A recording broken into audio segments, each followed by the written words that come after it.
প্রিয় লিসেনার্স, এবারের ঘটনাটি আমরা যার কাছ থেকে পেয়েছি তার নাম রবিউল বিন আব্দুর রব। ওনার বাড়ি গাজীপুর জেলার কাপাসিয়া উপজেলার বারিসাবো ইউনিয়নের কুশদী গ্রামে। এই ঘটনাটি ওনার মায়ের সাথে ঘটে যাওয়া এক হৃদয় বিদারক ঘটনা। সাল 1993।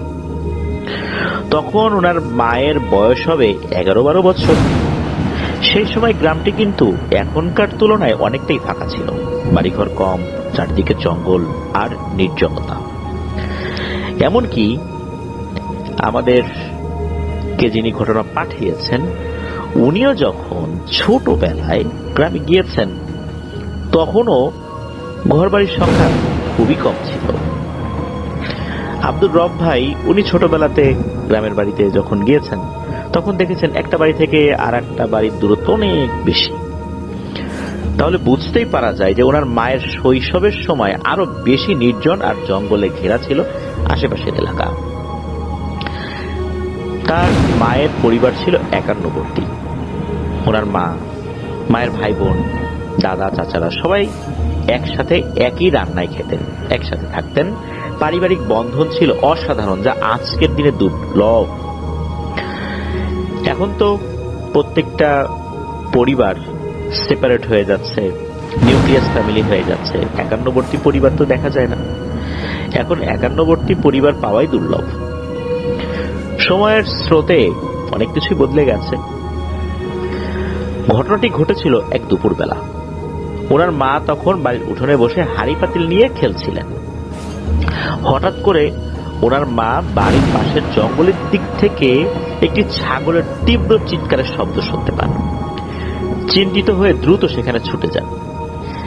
গিয়ে দেখতে পান যে পাশের বাড়ির এক প্রতিবেশী মহিলার ছাগল তার গলায়, অর্থাৎ ছাগলের গলায় দড়ি এমন ভাবে আটকে গেছে যে ছটফট করছে, গলায় ফাঁস লেগে গেছে, এই জন্যই চিৎকার করছে। আব্দুর রব ভাইয়ের মা তৎক্ষণাৎ সেই দড়ির প্যাচ খুলে দেন যাতে করে ছাগলটি রক্ষা পায়। যেখানে ছাগলটি বাঁধা ছিল তার পাশে একটা গাব গাছ ছিল। তো ওনার মা ছোট মানুষ, না বুঝে হয়তো ওখানে কোনো কিছু নোংরা করে ফেলেছেন। আর ঠিক তখনই যেখানটায় ছাগলটি বাঁধা ছিল তার পাশের সেই গাব গাছ থেকে বিড়ালের কান্নার মতো অদ্ভুত একটি শব্দ ভেসে আসে। ওনার মা তখন থমকে যান। এমন জায়গায় গাছে বিড়াল আসবে কোত্থেকে? কৌতূহলবশত ওনার মা আরেকটু সামনে এগিয়ে গাছের একদম নিচে চলে যান। তখন সেই কান্নার শব্দ আরো তীব্র হয়ে ওঠে। একেবারে ভীতিকর এক আকুতি যেন ওই কান্নার মধ্যে ছিল। মাঝে মধ্যে বিড়াল কষ্ট পেলে যেভাবে ডাকে ঠিক সেরকমটা। মা তখন ভয় পেয়ে দৌড়ে বাড়িতে ফিরে আসেন। বাড়িতে এসে নানিকে সব খুলে বলেন, কি দেখেছেন, কি শুনেছেন আর কিভাবে ভয় পেয়েছেন। নানি তাকে অভয় দিয়ে বলেন, চল তো তোর সাথে একবার যাই, গিয়ে দেখে আসি। মা আর নানি একসাথে সেখানে গিয়ে কিছুই দেখতে পান না। আশেপাশে কোনো বিড়ালও নেই, কোনো শব্দও নেই। নানি তখন বলেন, হয়তো ভুল শুনেছিস মা, গাছের উপরে এখানে বিড়াল আসবে কোত্থেকে। মাও ভাবলেন হয়তো বা নিজেরই ভুল ছিল। এরপর দীর্ঘ 2 বছর পেরিয়ে যায়, সবকিছু স্বাভাবিক, আর কোনো অস্বাভাবিকতাও ছিল না। গ্রামে বিশেষ করে ওই সময়, ওই 1992-93 সালের কথা বলছি, ওনাদের ওই গ্রামে কিন্তু মেয়েদের অনেক অল্প বয়সে বিয়ে হয়ে যেত।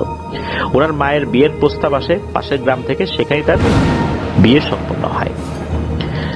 মায়ের বিয়ে হওয়ার পর প্রথম সপ্তাহটা বেশ ভালোভাবেই কেটেছিল। কারো কল্পনাতেই ছিল না ঠিক কয়েক সপ্তাহ পরেই কি ভয়ঙ্কর বিষয় হতে যাচ্ছে। বিয়ের 15 থেকে 20 দিন পর হঠাৎ একদিন ওনার মায়ের ভয়ঙ্কর ভাবে খিঁচুনি শুরু হয়। কেউ কিছু বুঝে ওঠার আগেই ওনার মা মাটিতে লুটিয়ে পড়েন। আর তারপর সবাই দেখে কেউ যেন তাকে উপরের দিকে তুলছে আর মাটিতে ছেড়ে দিচ্ছে, অর্থাৎ শূন্যে তুলে নিয়ে ছেড়ে দিচ্ছে। উনি তো এলোমেলো কথা বলছেন। আশেপাশে সবাই তো হতভম্ব হয়ে পড়ে, আরে হচ্ছেটা কি? তখন ওই সময় লোকজন বলা বলি শুরু করছে, মানে ওই বাড়ির লোকজন আর কি। আব্দুর রব ভাইয়ের মায়ের শ্বশুর বাড়ির লোকজন বলছে যে দেখে শুনে তো ভালো মেয়েকে বিয়ে করে আনা হইলো, এখন একই শুরু হইল, এই জিনে ধরা ভূতে ধরা মেয়েরা আমাদের উপর গোছাই দিছে। সাথে সাথে খবর পাঠানো হয় মায়ের বাড়িতে, যেহেতু পাশাপাশি গ্রাম। মায়ের বড় জ্যাঠা গিয়ে শ্বশুর বাড়ি থেকে আব্দুর রব ভাইয়ের মাকে উদ্ধার করে নিজের বাড়িতে নিয়ে আসেন। বাড়িতে আসার পর কিছুদিন সবকিছু ঠিকঠাক থাকতো, কিন্তু হঠাৎ করেই একদিন আবার সেই খিচুড়ি শুরু হয়ে যায়। তখনকার খিচুড়ি এমন ভয়ানক ছিল যে কেউ তাকে ধরে রাখতে পারত না। খিচুড়ির সময় আব্দুর রব ভাইয়ের মায়ের শরীর আকাশের শূন্যে উঠে যেত, 4, 5 এমনকি 7 ফুট উঁচুতেও নাকি উঠে যেত, তারপর মাটিতে আছড়ে পড়ত। হয়তো অনেকেই নাকি এটা বিশ্বাস করতে চাইবেন না, এমনটাই বলেছেন আব্দুর রব ভাই, কিন্তু এমনটাই হয়েছিল ওনার মায়ের সাথে। এত উপর থেকে বারবার পড়ে গেলে কিন্তু মানুষের শরীর থেতলে যাওয়ার কথা, কিন্তু এমনটা আল্লাহর রহমতে হয়নি। কেননা যখনই উপরে উঠে যেত তখনই ওনার আম্মুর বাবা চাচারা মিলে ধরে ফেলতেন, যাতে ওনারা সরাসরি হাত দিয়ে ধরতে পারেন, সরাসরি মাটিতে যেন না পড়ে যান। যদিও কেউ তখনও বুঝতে পারছেন না যে কেন এমনটা হচ্ছে। আব্দুর রব ভাইয়ের আম্মু উনি নিজে একটা অদ্ভুত ব্যাপার অনুভব করতেন। যখন খিচুড়ি হতো তখন তার চোখে সরিষার মতো সাদা সাদা ঝাপসা কিছু দেখা যেত। তিনি দেখতে পেতেন গাছের উপর দিয়ে কয়েকটি বিড়াল এদিক ওদিক দৌড়াচ্ছে, যেন এক গাছ থেকে আরেক গাছে লাফাচ্ছে। প্রায় দিন যখন এমনটা চলছিল, এই অবস্থায় পাশের বাড়ির এক প্রতিবেশী একদিন পরামর্শ দিলেন 2 গ্রাম দূরের চৌকার চালা নামক একটা জায়গা আছে, একটা গ্রাম আছে, সেখানে একজন প্রখ্যাত কবিরাজ রয়েছে। সেই কবিরাজের কাছে যেতে। কবিরাজের নাম ছিল হচ্ছে হর্য। এই হর্য কবিরাজ, উনি এখন বেঁচে নাই। মুরব্বীদের মধ্যে হয়তো ওনাকে অনেকেই চিনে থাকবেন, যারা ওই এলাকায় মুরব্বী আছেন আর কি। কবিরাজ যথেষ্ট অভিজ্ঞ ছিলেন, তাকে বাড়িতে ডেকে আনা হয়। তিনি প্রথমে বাড়ির চারপাশ ঘুরে দেখেন, এরপর আব্দুর রব ভাইয়ের মাকেও ভালো করে লক্ষ্য করেন। এরপর উনি বললেন যে কিছু তো একটা হয়েছেই, বিষয়টা বুঝতে হবে আরো ভালো করে। তারপর বাড়ির উঠোনে ওনার মাকে বসিয়ে ওনার মায়ের উপর রিচুয়াল শুরু করেন। কিছুক্ষণের মধ্যেই ওনার মায়ের ভেতর থেকে এক অচেনা কণ্ঠ বের হয়ে আসে। শুধু একটা কণ্ঠ না, মনে হচ্ছে একসাথে অনেকগুলো কণ্ঠ কথা বলছে। কবিরাজ জিজ্ঞেস করলেন, এই কে রে তোরা? প্রথমে এরা চুপ করেছিল, কিন্তু কবিরাজ যখন ভয় দেখিয়ে হুমকি দিলেন তখন একসময় এগুলো কথা বলতে শুরু করলো। বলতে থাকলো যে এই মেয়েটা একদিন ছাগলের দড়ি খুলতে গিয়েছে, আমরা যে গাব গাছে থাকি সেই গাব গাছের ওই দিকটাতে আসছে। আমরা তখন ওই গাছে অবস্থান করছিলাম। মেয়েটার খোলা লম্বা চুল দেখে আমাদের পছন্দ হয়। আমরা কিন্তু তখন ওকে কিছুই করিনি, এমনি দেখছিলাম। এরপর সে গাছের নিচে নোংরা করেছে, এতে আমরা খুব অপমানিত হয়েছি, তাই এর উপর আসর করছি। কবিরাজ তখন জানতে চাইলেন, তোরা কতজন? তখন ওরা বলল, আমরা 7 জন। আমরা সবাই মহিলা, আমরা 6 জন চারাল শ্রেণীর, আর আমাদের মধ্যে একজন আছে যে মুসলিম, আর মুসলিম মহিলা জিনের নাম হলো হাজেরা। এ ভালো জিন, কিন্তু আমরা 6 জন কিন্তু এর মতো ভালো না, এরকমটা বলে। তবে ওই সময় নাকি ওই হাজেরা জিনটা কবিরাজের সামনে কোনো কথা বলেনি। বাকি 6টা জিন তাদের নাম বলেছিল, তবে নানির সেই জিনগুলোর নাম মনে নাই আর কি, এমনটাই জানিয়েছেন। কবিরাজ তখন বললেন যে মেয়েটা তো না বুঝে ভুল করেছে, তোরা ক্ষমা করে চলে যা। কিন্তু জিনেরা তখনও রেগেছিল এবং বলল যে ও আমাদের অপমান করেছে, আমরা তাকে ছাড়ব না। এই পর্যায়ে কবিরাজ কিছুক্ষণ কিছু একটা ভাবলেন, এরপর হুঁশিয়ারি দিলেন, এই ধরনের রুকিয়া উনি এর আগেও করেছেন, আর এর পরিণতি জিনেদের ক্ষেত্রে কি হয় সেটা কিন্তু জিনেরা জানে। তখন ওই কবিরাজ বললেন যে তোরা কিন্তু আমাকে চিনিস, যদি না চিনে থাকিস এখনই এর শরীর থেকে কেউ একজন বের হয়ে গিয়ে আমার সম্পর্কে খোঁজ খবর নিয়ে আয়। এক্ষুনি যদি একে ছেড়ে না যাস তোদের সবাইকে এখনই আমি বন্দি করে ফেলব, এরপর তোদের সবাইকে মেরে ফেলব। এই কথা শোনার পর এতক্ষণ ধরে নির্ভীকভাবে কথা বলা জিনগুলো হঠাৎ ভয় পেয়ে যায়। তারা অনুরোধ করে, আচ্ছা আচ্ছা ঠিক আছে ঠিক আছে, আমরা চলে যাচ্ছি, আর কখনো এই মেয়ের কাছে আসবো না। কবিরাজ তখন বলে, ঠিক আছে যা, এক্ষুনি যা। এরপর মুহূর্তেই আব্দুর রব ভাইয়ের মায়ের শরীর সামনে উঠে আসে। কবিরাজ বললেন যে আলহামদুলিল্লাহ, বিপদ কেটে গেছে। এরপর তিনি এই আব্দুর রব ভাইয়ের মাকে একটা তাবিজ দিয়ে যান, আর পরিবার থেকে ওনাকে কিছু হাদিয়া দেয়া হয়, উনি সেটা নিয়ে চলে যান। সবকিছু দেখে পরিবার কিছুটা স্বস্তি পেল। পরবর্তী 1 মাস আর কিছুই হয়নি, সবকিছু অনেকটা স্বাভাবিক হয়ে যায়। কিন্তু সবচেয়ে দুঃখজনক ব্যাপার হচ্ছে যে আব্দুর রব ভাইয়ের মায়ের যে শ্বশুর বাড়ি, সেখান থেকে এই কয়েকদিনের মধ্যে কেউ কখনোই খোঁজ নেয়নি মেয়েটা কি বেঁচে আছে কিনা, মারা গেল কিনা, সুস্থ হলো না কি অবস্থা। এটা কেউ জানতেও চায়নি, কেউ দেখতেও আসেনি। ঘটনাটা শুরু হয়েছিল তাদের বাড়ি থেকে, অথচ তারা সবকিছু থেকে মুখ ফিরিয়ে নিল। আর সবচেয়ে আশ্চর্যের বিষয় হলো, মাসখানেকের মধ্যেই আব্দুর রব ভাইয়ের মায়ের নামে ডিভোর্স লেটার পাঠিয়ে দেয়।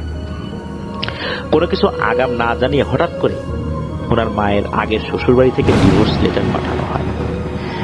এটা আব্দুর রব ভাইয়ের নানা বাড়ির সবাইকে প্রচন্ডভাবে হতবাক করে, কষ্ট দেয়, মানসিকভাবে বিপর্যস্ত করে ফেলে। এমন একটা অমানবিক সিদ্ধান্ত, যেখানে মেয়েটি এমন একটা ভয়ানক সমস্যার মধ্যে দিয়ে যাচ্ছে, অথচ ওদের কোনো খোঁজ নেই, কোনো সহানুভূতি নেই, উল্টো ডিভোর্স লেটার। কবিরাজ চলে যাওয়ার পর প্রথম মাসটা মোটামুটি ভালোই ছিল, কিন্তু সেই শান্তি বেশি দিন স্থায়ী হয়নি। এক রাত্রে আব্দুর রব ভাইয়ের মা, নানি আর ওনার ছোট খালার নাম হচ্ছে নার্গিস, যিনি ওনার মায়ের থেকে 2 বছরের ছোট, একসঙ্গে বিছানায় ঘুমাচ্ছিলেন। রাতের বেলা কোন একটা সময় হঠাৎ করে নানির কাছে মনে হলো যে পাশে কারো উপস্থিতি রয়েছে। তিনি অন্ধকারে চোখ মেলে কিছু দেখতে না পেয়ে সাহস করে হাত বাড়ান যে ওখানে কি দেখি তো। তার হাত দিয়ে স্পর্শ করে একটা তুলে পশমে ভর্তি লম্বাটে আকৃতির কোনো কিছুর উপরে যেন বড় আকারের একটা বিড়াল পাশে শুয়ে আছে। বড় বিড়াল বলতে বিড়ালের আকৃতি থেকে কিছুটা বড়, বিষয়টা এরকম না, একটা বিড়াল যদি শুয়ে থাকে এবং সেটা যদি মানুষের সমান হয়ে যায়, ওই রকম আকৃতির একটা বিড়াল। ভয়ে নারীর শরীর তো অবশ হয়ে যাচ্ছে, না উঠতে পারছেন, না কাউকে ডাকতে পারছেন। কিছুক্ষণের মধ্যে সেই জিনিসটা ধীরে ধীরে বিছানা থেকে উঠে বাইরে চলে যায়। তখনই নানি একটু হুঁশ ফিরে পান এবং মেয়েদেরকে ডেকে তোলেন, কাঁপা কাঁপা কণ্ঠে বললেন, আমি কি দেখলাম রে, জীবনে তো কখনো এরকম হয় নাই আমার সাথে। সেই রাতে আর কিছু না ঘটলেও কয়েকদিন পর সকালবেলায় রান্না শেষে নানি সবার জন্য ভাত সাজাতে গিয়ে দেখেন পাতিলে কোনো ভাতই নেই। নানি অবাক হয়ে দেখেন সব ভাত তরকারি আব্দুর রব ভাইয়ের মা একাই খেয়ে ফেলেছেন। এই অস্বাভাবিক দৃশ্য দেখে সবাই হতবাক হয়ে যায়। তারপর তারা ধরে নেন যে হয়তো অনেক ক্ষুধা লেগেছে তাই এমনটা করেছে। কিন্তু গ্রামের বাড়িতে একান্নবর্তী পরিবারে বিশাল বড় কিন্তু পাতিল থাকে, অনেকের রান্না হয়, যেখানে 20-25 জনের রান্না হয়। একজন মানুষ এতগুলো মানুষের খাবার খেয়ে ফেলবে, এটা কি আসলে মেনে নেওয়া যায়? বা এমন ক্ষুধা কি কারো লাগে? অস্বাভাবিক ব্যাপার না হলে তো এরকমটা হওয়ার কথা না। এর পরের ঘটনা কিন্তু আরো বেশি গা শিউরে ওঠার মতো। কয়েকদিন পর আবার একদিন সকালে রান্না করার পর নানি কোনো এক কাজে বাইরে গিয়েছিলেন, ফিরে এসে দেখেন একটি কালো কুকুর বাড়ি থেকে বের হয়ে যাচ্ছে। মুখে কিছু খাবারের মতো লেগে আছে, সেজন্য কিছু খেয়ে বের হয়ে যাচ্ছে। নানির সন্দেহ হলো এই কুকুরই কি রান্না করা ভাত খেয়ে ফেলেছে। তার সন্দেহ সত্যি হয়, রান্নাঘরে গিয়ে দেখেন সব ভাত শেষ। রাগে নানি তখন কুকুরটিকে গালিগালাজ করতে থাকেন। আব্দুর রব ভাইয়ের মা সে সময় ঘরে বসেছিলেন, ঠিক তখনই হঠাৎ করে ওনার মায়ের আচরণ সম্পূর্ণ পাল্টে যায়। তার চোখ লাল হয়ে ওঠে, শরীর রাগে উত্তপ্ত হয়ে ওঠে, আর উনি বলতে শুরু করেন, এই তুই গালাগালি করিস কেন? কাকে গালাগালি করিস? তুই কি দেখিস নাই আমরা তোদের বাড়ি থেকে এই মাত্র ভাত খেয়ে চলে গেছি? তুই কি আমাদের সাধারণ কুকুর ভাবছিস? আমরা কিন্তু তারাই যারা তোর মেয়ের সঙ্গে থাকি, আমাদের কোনো গালাগালি করবি না, খবরদার। এই কথা শোনার পর নানি তো একেবারে স্তব্ধ হয়ে যান। একটা ভয়ঙ্কর আতঙ্কে ওনার শরীর জমে আসে। তিনি ভাবতে লাগলেন, এই জিনগুলো এখনো আছে? আমরা তো ভেবেছিলাম কবিরাজের রুকিয়ার পর ওরা চলে গেছে। নানি তখন খেয়াল করলেন কবিরাজের দেয়া তাবিজটাও আব্দুর রব ভাইয়ের মায়ের গলায় নাই। দ্রুত গিয়ে ভালোভাবে খুঁজে দেখেন যে সত্যি এই জিনিসটা নাই, বাড়ির আশেপাশে কোথাও নাই। ঘর বাড়ি তন্ন তন্ন করে খুঁজলেও সেটা পাওয়া যায় না। ঠিক তখনই ওনার মায়ের ভেতর থেকে সেই কণ্ঠগুলো আবার ভেসে আসে, তোর মেয়ের এই তাবিজটা হারাই নাই রে, এই তাবিজ আমরাই নিয়ে গেছি। তোরা ভেবেছিস এই কবিরাজ আমাদের তাড়াতে পারবে? আমরা সেই ধরনের জিন না, আমরা তোর মেয়েকে সহজে ছেড়ে যাব না। আমরা ওকে মেরে তারপর তোর ছোট মেয়ের উপরে যাব, তারপর তোর ছোট মেয়েকেও মেরে এই বাড়ি ছাড়বো, এই দুইজনকে শেষ না করে এই বাড়ি ছাড়বো না। এই কথা শোনার পর নানি তো মারাত্মক ভয় পেয়েছেন এবং পুরোপুরি মানসিকভাবে ভেঙেও পড়েন, যেন তার বুকের ভেতর থেকে প্রাণ সরে গিয়েছে। তিনি চিৎকার করে বাড়ির বাকি সবাইকে ডাকতে থাকেন। বাড়ির সবাই ছুটে এসে ঠিক একই দৃশ্য দেখে হতবাক হয়ে যায়। কেউ কিছু বলতে পারে না, শুধু এক বোবা আতঙ্ক ছড়িয়ে পড়ে সবার চোখে মুখে। এরপর থেকে আব্দুর রব ভাইয়ের মায়ের কাছ থেকে ওনার খালাকে কিছুটা দূরে দূরে রাখার চেষ্টা করেন ওনারা, যেন জিনগুলো খালার কোনো ক্ষতি করতে না পারে। এখন কি করবে, কোথায় যাবে, কেউ কিছু বুঝে উঠতে পারে না। এত বড় কবিরাজ দেখানোর পরে যদি এমন হয়, তাহলে আর আশা ভরসার জায়গাটা কোথায় থাকে? আব্দুর রব ভাইয়ের মা ছিলেন নানি বাড়ির সবচেয়ে আদরের সন্তান। তার এই অবস্থা দেখে সবাই নিঃশব্দে কান্না করে। সবাই ভাবছিল, আল্লাহ তুমি ছাড়া এই মেয়েকে আর কে রক্ষা করবে, তুমি একটা উপায় বাতলাও। এভাবে দিন কেটে যাচ্ছিল, দিন রাত কেটে যাচ্ছে। এক একটা রাত যেন এক একটা যুদ্ধ। পরিবার সবাই ভয়ে থাকত। সবচেয়ে ভয়ঙ্কর সময়টা ছিল যখন আব্দুর রব ভাইয়ের মা হঠাৎ শূন্যে ভেসে উঠতেন। সবাই দেখত ওনার মা অদ্ভুত ভাবে উপরের দিকে উঠছেন, অথচ কেউ কিছুই করতে পারছে না। সেই দৃশ্য দেখে পুরো বাড়ি নিঃশব্দ আতঙ্কে জমে যেত। ওনার মায়ের শরীর ধীরে ধীরে আকাশের দিকে উঠত, আবার আছাড় দিয়ে নিচে ফেলে দিত। এমন দৃশ্য দিনের পর দিন দেখতে হচ্ছে, অথচ কিছুই করার নেই, শুধুই অপেক্ষা করে থাকা। যখন তিনি আছড়ে পড়বেন, তখন নিচে দাঁড়িয়ে তাকে ধরে ফেলার চেষ্টা ছাড়া আর কোনো চেষ্টাই কি তারা করতে পারবেন না? দিন যাচ্ছে, ওনার মা অসুস্থ হয়ে যাচ্ছিলেন। ঠিক এমনই এক রাত্রে ওনার মা এবং খালা একসাথে ঘুমাচ্ছিলেন। তখন আবারও ঘটল এক ভয়ঙ্কর ঘটনা। যেভাবে আগে নানির পাশে এক অদ্ভুত লোমশ তুলতুলে এক বিড়াল শুয়েছিল, এইবার সেই অভিজ্ঞতা হলো খালা। ঘুমের মধ্যে খালা হঠাৎ অনুভব করলেন তার পাশেই কিছু একটা শুয়ে আছে। অন্ধকারে স্পষ্ট কিছু দেখা না গেলেও ছোঁয়া থেকে বুঝতে পারলেন সেটা একটা বিশাল আকৃতির বিড়ালের মতো কিছু, প্রায় মানুষের সমান লম্বা এবং তুলতুলে। এই অনুভবেই তিনি চিৎকার করে উঠলেন। চিৎকার শুনে সবাই ঘুম থেকে জেগে উঠলেন, দৌড়ে এসে ঘরে হাজির হলেন। ঠিক তখনই আব্দুর রব ভাইয়ের মায়ের ছোট চাচি এক আশ্চর্য জিনিস লক্ষ্য করলেন। তাদের ঘরটা ছিল মাটির তৈরি, ঘরের ভিতরে মাচা ছিল, সেখানে মাঝে মাঝে জিনিসপত্র রাখা হতো। হঠাৎ করে তিনি দেখলেন ওই মাচার উপর কিছু একটা ধপাস করে এসে পড়েছে, আর সঙ্গে সঙ্গেই সেখানে উঠল এক ঘূর্ণিঝড়ের মতো আওয়াজ, বাতাসের গুঞ্জন, যেন কোনো শক্তিশালী কোনো কিছুর আবির্ভাব হয়েছে সেখানে। ভয়ে তিনি সোজা ঘর থেকে বের হয়ে যান। সবকিছু মিলিয়ে বাড়িতে একটা অস্থির অজানা আতঙ্ক সর্বক্ষণ ঘুরে বেড়াচ্ছিল। দিন যত যাচ্ছিল ভয় তত গভীর হচ্ছিল। এক কথায় তখন পুরো পরিবার ছিল সতর্ক, কারণ তারা জানতো যে কোনো মুহূর্তে আব্দুর রব ভাইয়ের মা আবার ভেসে উঠতে পারেন শূন্যে। তখন সবাই নিচে গিয়ে দাঁড়িয়ে পড়তো যেন তাকে আছাড় খেতে না হয়। শেষমেশ আর কোনো উপায় না দেখে নানি আব্দুর রব ভাইয়ের মাকে নিয়ে তার বাবার বাড়িতে চলে গেলেন। ভাবলেন সেখানে নতুন পরিবেশ, আত্মীয়দের সহায়তায় কিছু হয়তোবা করা গেলেও যেতে পারে আল্লাহর ইচ্ছায়। কোনো ভালো হুজুর বা কবিরাজ পাওয়া হয়তোবা যেতে পারে। তিনি হয়তো এই চাড়াল জিনগুলো থেকে মেয়েটাকে মুক্ত করতে পারবেন। এখানে একটা বিষয় উল্লেখ করা দরকার যে আব্দুর রব ভাইয়ের মা ছিলেন তাদের পরিবার এবং মায়ের নানা বাড়িতেও প্রথম নাতনি। সেই কারণে সবাই তাকে ভীষণভাবে আদর করতেন, ভালোবাসতেন।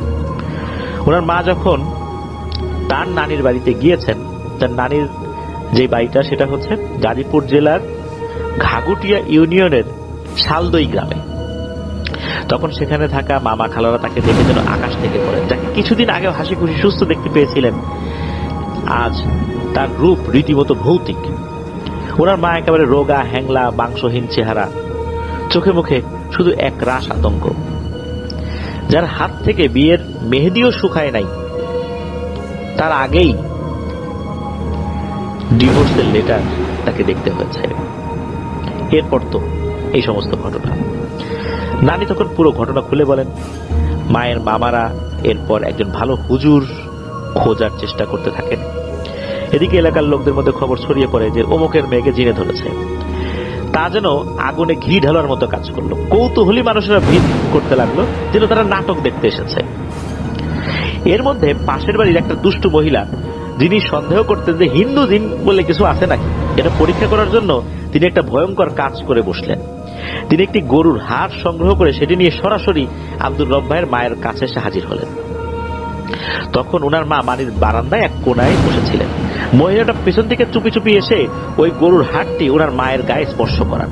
আর তখনই শুরু হয় ভয়াবহ খিচুড়ি এবং আছাড় মারা। ওভাবে শূন্যে উঠে যাচ্ছিলেন আর আছাড় মেরে ফেলে দিচ্ছিল। তার ভেতরে থাকা লুকিয়ে থাকা শক্তিগুলো মনে হচ্ছে যে ক্ষিপ্র গতিতে তারা তাদের শক্তিমত্তা প্রদর্শন করছে।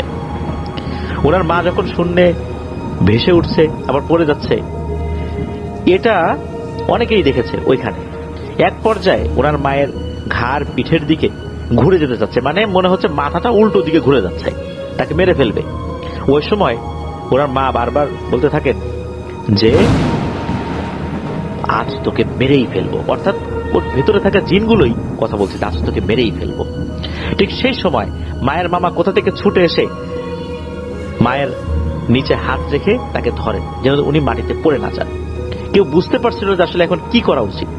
এই ঘটনা যখন চলছিল সেই মুহূর্তে এলাকার একজন ব্যক্তি বললেন যে আরে এই গ্রামে আব্দুল সাত্তার নামে এক ভালো কবিরাজ আছেন, তাকে ডেকে আনো না কেন। মায়ের মামা তখন তাই করলেন। মায়ের মামা তখন বললেন আরে হ্যাঁ তাই তো, ওনার কথা তো মাথায় আসে নাই, যদিও আব্দুল সাত্তার এখন জীবিত নাই আর কি। তো ওনার মা তখন কিছুটা স্বাভাবিক হয়েছে। তো মামা দেরি না করে ছুটে যান আব্দুল সাত্তার কবিরাজকে আনতে। 4 মাসের মানুষ তখন মায়ের নানি বাড়িতে জড়ো হয়েছে, যেন একটা নাটক সিনেমা দেখছে আর কি। একজনের কষ্ট হচ্ছে আর এরা মজা তামাশা যাত্রাপালা দেখার জন্য আসছে। মা তখন বারান্দায় বসা, আশেপাশে এত ভিড়, তবুও আব্দুর রব ভাইয়ের মা দেখতে পাচ্ছেন বিড়ালের মতো ছায়াগুলো এক গাছ থেকে আরেক গাছে লাফিয়ে লাফিয়ে যাচ্ছে। 1 ঘন্টার মধ্যে আব্দুল সাত্তার কবিরাজ এসে পৌঁছান। তিনি প্রথমে আব্দুর রব ভাইয়ের মাকে খুব ভালোভাবে দেখেন, তারপর ঝাড়ফুঁক শুরু করেন। একসময় জিনদেরকে হাজির করে তিনি জিজ্ঞেস করলেন তোদেরকে আগেও এক কবিরাজ তাড়িয়েছিল, তোরা বলেছিলি যে চলে যাবি, আবার কেন এই মেয়েটাকে কষ্ট দিচ্ছিস? তার উত্তর দিল আরে আমরা কি এত সহজে চলে যাব? আমরা তাকে মেরে তার শরীর থেকে আবার এর বোনকে ধরবো, তার আগে তো আমরা কোথাও যাব না। এই কথা শোনার পর নানি পাশে দাঁড়িয়ে কাঁদতে লাগলেন। একজন মাকে কখনোই তার সন্তানদের এমন পরিণতি শুনতে পারেন যে এরকম পরিণতি হবে? কবিরাজ এবার কড়া সুরে বললেন যদি তোরা না যাস তাহলে আমার ব্যবস্থা আমি করতেছি, তারা বল যাবি? কিছুক্ষণ চুপ থেকে ওরা বলল ঠিক আছে, এবার আমরা সত্যিই চলে যাব। সেই মুহূর্তে কবিরাজ তাদের ঝাড়ফুঁকের মাধ্যমে ওনার মায়ের শরীর থেকে তাড়িয়ে দেন আর 2টা তাবিজ দিয়েছিলেন। উনি বলেছেন যে আশা করি এবার আর আসবে না। আব্দুল সাত্তার কবিরাজ মোটামুটি ভালোই ছিলেন, কিন্তু পুরোপুরি নিয়ন্ত্রণ করতে উনি পারেননি। কেন যে পারেননি সেটা এখনো আসলে বোধগম্য হয় না। এরপর ওনার মা সপ্তাহখানেক নানা বাড়িতে ছিলেন, মোটামুটি ভালোই ছিলেন। এরপর ফিরে এলেন নিজের বাড়িতে। কিছুদিন যেতে না যেতেই আবার সেই পুরনো ছায়া ফিরে এলো। তবে আগের মতো প্রতিদিন না, প্রতি সপ্তাহে বা 2 সপ্তাহে একবার আসর করত। হঠাৎ একদিন আবারও সেই একই ঘটনা, ওই যে শূন্যে ভেসে ওঠা, পড়ে যাওয়া। আর ঠিক তখনই সেই ভালো যেই জিনটা হাজেরা জিন সে হাজির হয়। সে কিন্তু হাজির সহজে হতে পারতো না ওই 6 জনের উৎপাতের কারণে। সেই হাজেরা জিনটা হাজির হয়ে বলে আমি একা আর পারছি না রে ওদের আটকাতে, তবে আমি একটা উপায় বলে দিচ্ছি, তোমরা মেয়েটাকে দূরে কোথাও পাঠাই দাও, তাহলে হয়তো ওরা সহজে মেয়েটার কাছে পৌঁছাতে পারবে না।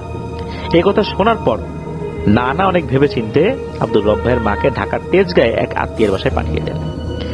ওখানেই থাকাকালীন একদিন এই আব্দুর রব ভাইয়ের বাবা আব্দুর রব ভাইয়ের মাকে প্রথম দেখেন। দেখার পর উনি বলেন যে কি ব্যাপার, তাকে দেখে খুব বিষণ্ণ মনে হচ্ছে কেন। তার বিষয়ে খোঁজ খবর নেন এবং সবকিছু জানেন। সবকিছু জানার পর সবকিছু জেনে শুনেই আব্দুর রব ভাইয়ের বাবা আব্দুর রব ভাইয়ের মাকে বিয়ের প্রস্তাব পাঠান পারিবারিকভাবে। ওনার বাবা সবকিছু জেনেছিলেন যে ওনার মায়ের জীবনে কি দুর্বিষহ ঘটনা ঘটে চলছে। তো অনেকেই বলেছিল যে তুমি এরকম একটা মেয়েকে বিয়ে করতেছো, পরবর্তীতে কি হবে বুঝতে পারতেছো। তখন নাকি উনি খুব সাহসিকতার সাথে এবং আল্লাহর উপর ভরসা করে বলেছিলেন যে আমি এই মেয়ের পক্ষে ওই দুষ্টুদের সাথে ফাইট করব, আল্লাহর উপর ভরসা করে আমি ফাইট করব যতটুকু আমি করতে পারি। মেয়েটাকে তো এইভাবে রেখে দেওয়া যায় না, ওর একজন সঙ্গী দরকার। তা না হলে তো ওর সার্বক্ষণিক চিকিৎসা, রুকিয়া, এই জিনিসগুলা বাধাগ্রস্ত হবে। আমি যদি ক্ষতিগ্রস্ত হই আমি মেনে নিলাম, আমি বিয়েতে রাজি, আপনারা আয়োজন করেন। বিয়ে হয়ে গেল। এই বিয়েরও নাকি অনেক একটা লম্বা ঘটনা আছে, লম্বা ঘটনাটা লেখেন নাই। তো বিয়ের পর কিছুদিন আল্লাহর রহমতে ভালোই যাচ্ছিল। একদিন রাত্রে আব্দুর রব ভাইয়ের বাবা বাসায় ফিরে এসে দেখেন আগের মতো সেই ভয়াবহ অবস্থা। আব্দুর রব ভাইয়ের মা শূন্য উঠে যাচ্ছে, বারবার আসার খাচ্ছে। সবচেয়ে ভয়ঙ্কর একটা ব্যাপার ছিল এখানে, সেটা হচ্ছে খাট আর দেয়ালের মাঝখানে সামান্য ফাঁকা ছিল, সেখানে দিয়ে মানে একটা মানুষের হাতও নাকি প্রবেশ করতে পারে না। সেই ফাঁকা দিয়ে আব্দুর রব ভাইয়ের মায়ের মাথা ঠেলে ঢোকানোর চেষ্টা করছিল জিনগুলো। মনে হচ্ছিল যে আর অল্প কিছুক্ষণ দেরি হলে বড় একটা দুর্ঘটনা ঘটে যেতে পারত। আসলে আল্লাহ যদি কারো হায়াত লিখে রাখেন, কেউ কি মারতে পারে? পারে। ঠিক ওই মুহূর্তে আব্দুর রব ভাইয়ের বাবা বাড়িতে ফেরত আসেন, দ্রুত খাট সরিয়ে ওনার মাকে সেখান থেকে উদ্ধার করেন। ঘটনার যখন এগুলো ঘটছে তখন ওনার বাবা ভালো কবিরাজের সন্ধানে ছুটে বেড়াচ্ছেন প্রতিনিয়ত। একের পর এক অনেক কবিরাজকে দেখানো হয়, অনেক তাবিজ পরা দেওয়া হয়, ফলাফল একই। ওনার মায়ের শরীর থেকে সেই জিনদের প্রভাব একেবারে শেষ হচ্ছিল না। অদ্ভুত ঘটনাগুলো তখনও চলতেই থাকতো। ওনার মা কখনো অজানা কিছুর প্রভাবে খিঁচুনি দিয়ে উঠতেন, কখনো মাঝরাতে ছায়াময় বিড়ালদের দৌড়ঝাঁপ দেখতে পেতেন। তবে আশ্চর্যের বিষয় ছিল মা তখন আর ওভাবে ভয় পেতেন না। বারবার একই অভিজ্ঞতার মধ্যে দিয়ে যেতে যেতে এসব বিষয়ের সাথে অনেকটাই অভ্যস্ত হয়ে গিয়েছিলেন। ধীরে ধীরে আল্লাহর রহমতে পরিস্থিতি কিছুটা স্বাভাবিক হতে থাকে। পরিবারের সবাই এক পর্যায়ে বুঝে নিয়েছিল হয়তো এই সমস্যা কোনোদিন পুরোপুরি যাবে না। ওনার মা বলতেন জীবনে ওনার শরীরে প্রায় 250 মতো তাবিজ উনি ঝুলিয়েছেন, মানে এট এ টাইম উনি প্রায় 250 তাবিজ শরীরে ঝুলিয়েছেন, কিন্তু কোনোটাই কিছুই হয় নাই। যা তাই। আসলে আল্লাহর ইচ্ছা যে কি এটা বোঝা বড় দায়, আমরা বুঝতে পারি না।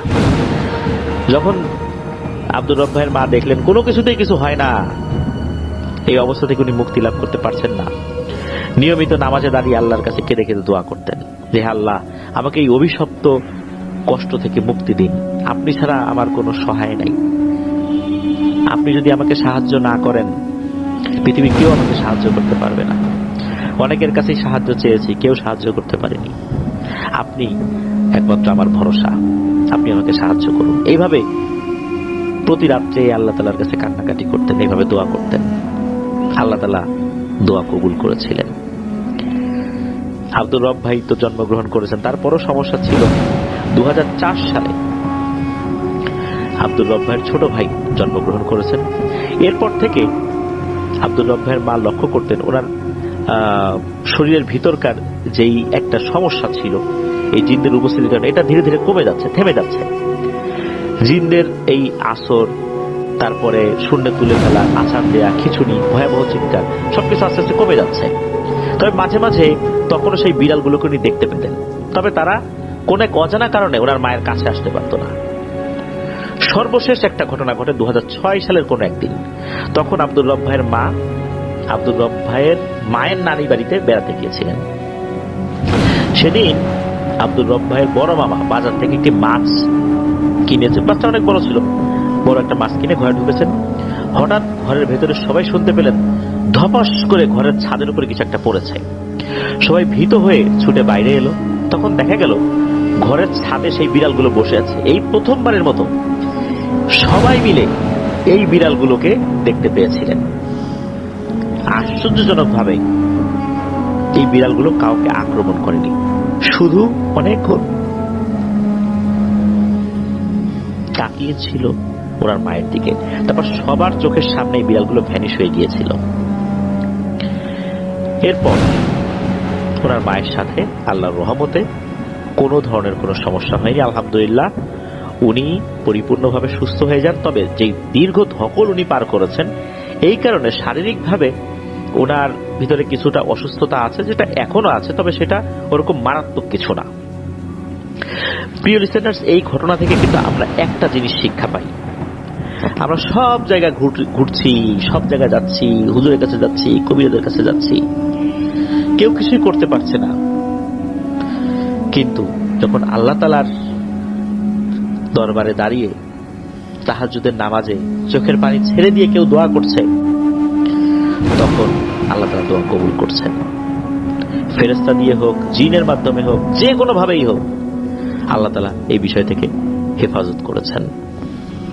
এখানে আসলে কোন পদ্ধতিতে ওই জিনগুলো চলে গিয়েছিল, আসলে কি হয়েছিল, কেন আস্তে আস্তে ভেতর থেকে ওই জিনিসগুলো দুর্বল হয়ে আসছিল, কেনই বা ওই সময় ধপাস করে সবগুলো এসে এসে হাজির হলো, সবার সামনে দৃশ্যমান হলো, আবার চলে গেল, পরে আর আসলো না, ভেতরে কোন মেকানিজম হয়েছে, এটা আজ পর্যন্ত জানা যায়নি। এতটুকুই বোঝা যায় আল্লাহর ইচ্ছাতে এটা হয়েছে। প্রিয় লিসেনার্স, আমাদের মধ্যে এরকম অনেকেই আমরা আছি যারা জাদু, বদনজর, জিনের আসর, দীর্ঘমেয়াদী সমস্যা আমরা ভুগছি। কোন রুকিয়াতে কাজ হচ্ছে না, রুকিয়া করা হয়, একটু ভালো হয়, আবার সমস্যা শুরু হচ্ছে। প্রতিনিয়ত ব্ল্যাক ম্যাজিক করা হচ্ছে কারো উপরে। এই ঘটনা তাদের জন্য একটা উত্তম উদাহরণ হতে পারে। আমাদের মধ্যে এই ধরনের সমস্যা যাদের আছে, আমরা তাহাজ্জুদের নামাজ পড়ে আল্লাহ তাআলার কাছে সাহায্য চাই, দুহাত তুলে চোখের পানি ছেড়ে দিয়ে আল্লাহর কাছে সাহায্য চাই। ইনশাআল্লাহ আল্লাহ তাআলা আমাদেরকে এই হেফাজত